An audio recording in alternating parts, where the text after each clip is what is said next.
Ladies and gentlemen, here I have a Lenovo P40, a Yoga, and we had an issue. We couldn't turn it on. We tried to turn it on, but it just wouldn't take. I get lights, but it wouldn't boot into BIOS. Apparently this gave a BIOS error the other day, but no one remembered what it was. So I opened it up.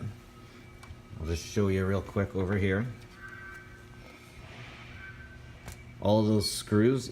So you might notice the three in the center, 1, 2, 3, aren't there. I thought, like the other ones, that they just pin, but they don't. So after I got all those out, oh, and there's rubber pads here. I had to carefully get those out. But once I got those out, we were good. The other three here, I got to search under my desk for because they didn't stick like I thought they would. So to get this sucker to work, what I did is I pulled the battery